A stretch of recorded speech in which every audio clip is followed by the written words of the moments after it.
how to never run out of things to say by knowing exactly what to talk about ahead of time. What's up, guys? Brian here from New City Mastery, and that's exactly what we're going to be discussing in this video today is exactly the topics that you should be talking about in conversations with people. So if you're a guy that finds himself nervous about interacting with new people, maybe you fall flat in conversation, your conversations are boring, you don't know what to talk about, your brain freezes, suddenly you have nothing to talk about. You're not able to spark attraction with women. You're not able to get in with the guys that you want to be friends with. That's exactly what we're going to be ripping through on a quick training today. This is going to be a very short video. So let's just get right into it. Now, first topic is assuming the burden. So these are a couple of principles that are going to help you when it comes to not running out of things to say and knowing what to talk about in conversations. So starting the conversation is all about getting them talking initially. So off of the open, you're wanting to get their attention, you're wanting to engage them, and you're wanting to elicit them to engage back with you. But the big mistake that guys make is they leave it right there. They think that just because they put the coin in the machine and pressed start, that the game is going to start playing all by itself, but it's not. So after you have opened and engaged somebody, what you need to assume is the burden of the rest of the conversation. So this is a key principle for you guys. Now, once they start talking and once they finish, then probably come back with something a little bit shorter. So you need to be the one to give the conversation energy and life. And I know that a lot of you guys don't like that because you don't have energy. You don't have charisma. You don't practice this. And that's exactly what you're avoiding. And it's what you need to start doing, unfortunately. So that's the bad news for you. But luckily, if you do take the time to develop like in basically what I call an unfiltered chatterbox skill set, it lets you offer some entertainment value into your conversations. And it's a life-changing skill that's going to take you forward. So conversations, especially with somebody that's brand new, is going to be similar to a performance art. So you do need to look at this as a form of theater. It's almost kind of like you're an actor. And even when I'm getting on camera and I'm making this video right now, this energy and this presence and this vibe is something that I have to actively generate. Okay, if I default back to just my regular ways and if I just am totally not assuming the burden of making this video good, this is how it's going to look. So there is a certain degree of which where you need to practice this skill set, and it's a little bit of acting skills. Got it? All right, cool. So think of yourself like an actor. It requires a little bit of energy. It requires a little bit of practice. Now, it's going to be wit that you'll develop over time. It's going to be energy that you develop over time. And when you start getting good at it, it becomes really fun. So let's just start getting into topics that you want to start covering when you're in conversations with women. So in conversations with women, it's all about playing in the world of non-logical and playful communication. If that is not, if that's new to you, welcome to the real world, right? The big mistake guys make is they just have boring, logical conversations with women. So here's some topics that you should discuss. And I just want to give you a couple of ideas to really start generating some inspiration the next time that you're out. So you can start off with something logical, like where they're from, right? A little bit of a background on them. But very, very quickly in the conversation, you should transition into more non-logical and just playful topics. So these topics are typically all about guessing and assuming, which is a whole kind of different skill set we'll talk about later on warm reading. But topics like ethnic background, guessing whether she's from Norway or if she's Swedish, maybe she's from Brazil, or she's, guessing different regions of the world, or just assuming, or even just asking and talking about it is a great conversation topic that I use all the time because it's not really logical. Like it's not really like relevant to the current situation. Like it's not really something that actually matters. And the more that you're actually talking about stuff that doesn't actually matter, the more playful it is. And then the more engaging it is, the more stimulating emotionally the conversation becomes. And this is what works with women. Second topic is going to be astrology.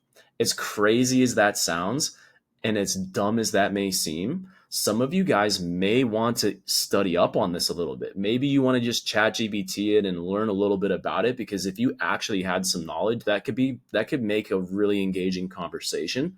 But what I do 90% of the time is I just pull shit out of thin air and make things up. But talking about fire sign and water sign and characteristics of this, characteristics of that, the less sense that it makes, the better. Because then the more you're getting away from the world of logic and reason, the more you're getting into the world of emotion and just playfulness, where you can actually shut your brain off. She can shut her brain off and have a playful, fun, engaging conversation. Okay, next topic that I use quite a bit in conversation is going to be love languages, right? Because whether you think it's real or not, it doesn't really matter. At the end of the day, this is a fun topic to go over because we're getting into the world of personality and relationships and love and like there's so many different threads that you can pull on this type of a topic where you're talking about love languages, what hers is, what mine, guessing, and then me not telling. Like there's just a lot that you can riff off of when we talk about something like love languages. Okay, another topic that I think that you guys should start bringing up and talking about with women is toxic traits. So, okay, like what are the toxic traits that she has? What are the toxic traits that, her friend has? And just open up that can of worms. So this is not an exhaustive list, but these are just some topics that I want to give to you guys so that you understand, right? Like you need to conceptualize playful, non-logical communication with women. Let's move it along. Now let's get into the topic with the guys, right? When you're conversating with dudes, and this could be new. This could be a dude that you just met or a guy that you maybe have hung out with a couple of times. It's not hard to find things to talk about with your real friends. I'm talking about with typically newer people. So with guys, it's more logical and it's more productive because again, women communicate with emotion, men communicate more in logic. So asking them what they do for work, asking them what type of projects that they're working on, how they make money, what their dating goals are, projects and plans, and then things like collaborations. So you're wanting it to definitely be a little bit more like a productive conversation. You're wanting it to be much more logical and much more oriented on goals and then figuring out commonalities between your goals and where you can align. So there's not really a lot of like these topics here.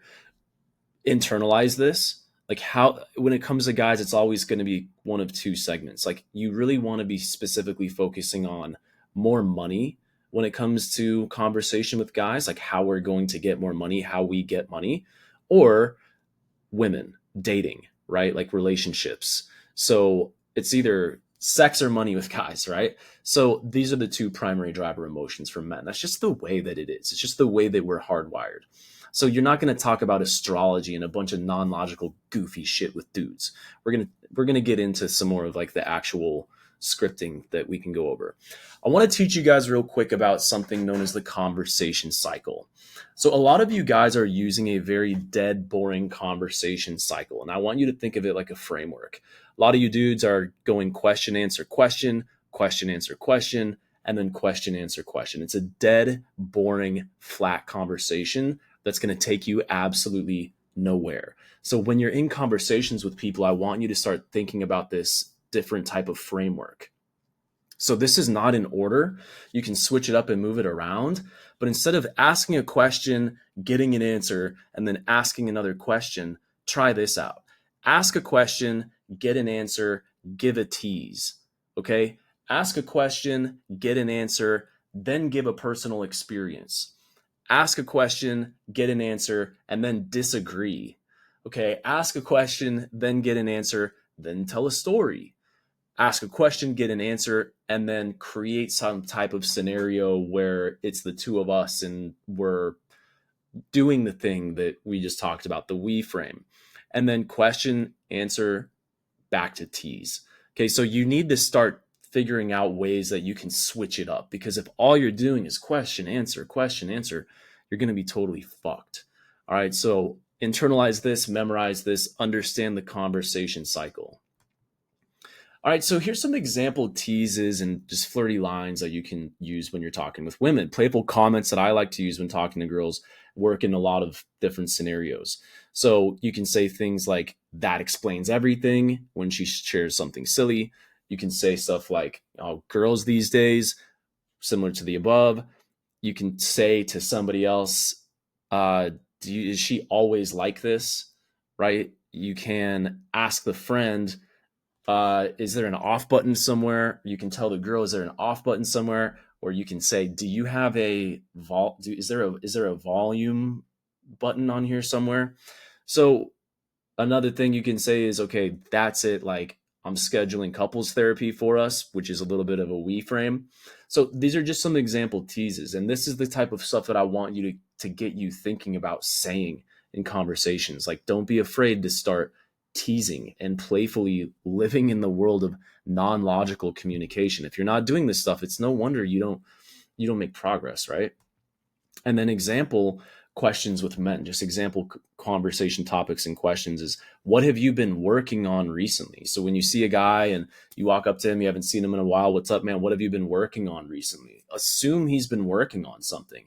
Assume that he's got a side hustle. Assume he's starting up a business. Assume that he's got a project. Assume that he's trying to work his way up the ranks in his corporate job, even whatever, right? Like, assume that they're up to something big, and then start to uncover that so we can understand them better. We can figure out how we align with them better, and then we can achieve our goals together.